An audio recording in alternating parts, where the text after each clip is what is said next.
The prison wasn't just made of walls, it was a fortress. A maximum security facility with America's most advanced surveillance systems. Cameras captured every movement. Lights were never turned off, and no one had ever dared to escape. But all of that was about to change when one inmate discovered he was going to become a father.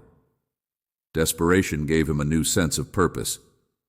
He realized there was only one choice: escape or die trying. Could he outsmart the unbreakable system? Or would his dreams of freedom crumble before his eyes? What followed was an audacious prison break filled with unexpected twists, betrayals, and high-stakes risks. At first glance, Alton City Jail could be mistaken for a middle school nestled in a quiet suburban neighborhood in America. But the truth inside was far from ordinary.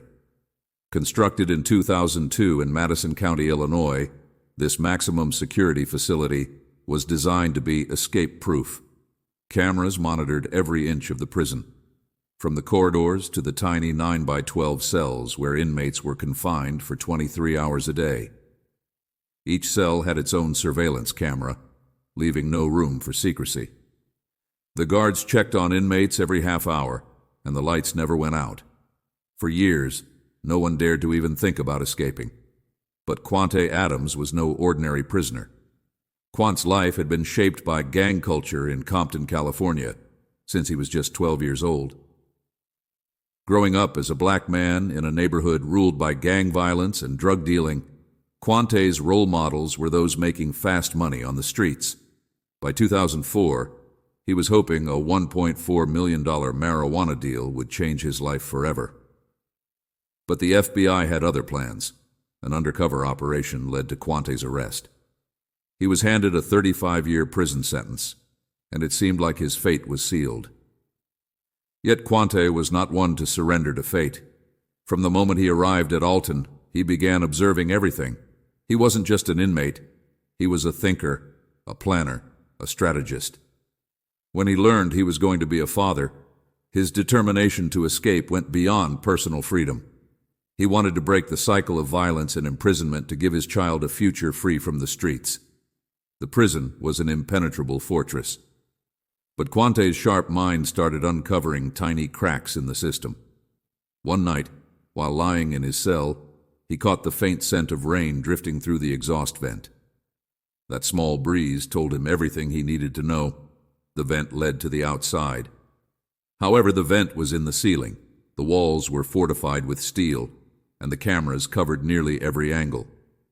It seemed impossible, but Quawntay found a 12-inch blind spot in the corner of his cell where he could remain hidden from the camera.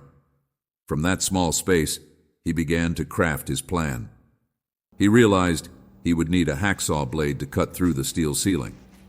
But tools like that didn't exist in Alton Jail, so he devised a clever plan.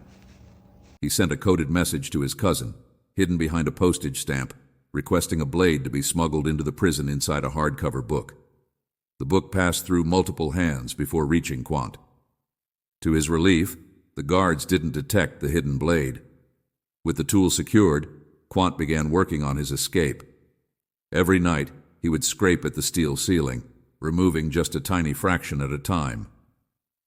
He worked in short, calculated bursts, listening intently to the guards' footsteps and the buzzing of doors. Weeks passed, and his plan progressed.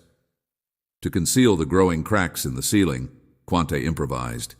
He mixed bars of soap and toothpaste to create a paste that matched the ceiling's color, carefully applying it to hide the damage. Each inspection by the guards was a nerve-wracking moment, but his deception held. After 6 weeks of meticulous work, Quawntay had cut a hole just large enough to crawl through. However, he faced a new problem. The ceiling plate couldn't be put back securely. Using melted candy as a makeshift adhesive, he managed to hold it in place. When the night of his escape arrived, Quawnt moved into action. He climbed into the vent and began navigating the dark, claustrophobic space. He eventually found the exit vent leading outside, but faced a 30-foot drop to the ground. Tying his prison blanket into strips, he created a rope to lower himself down. Just as he reached the ground, a vehicle's headlights suddenly illuminated him. He froze, heart pounding, but the truck passed without stopping.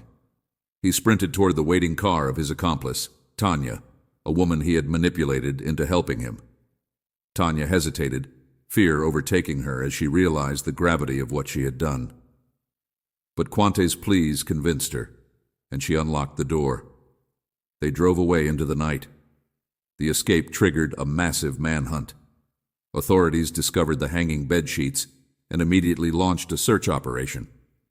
Quawntay and Tanya hid in a motel, but the pressure was mounting.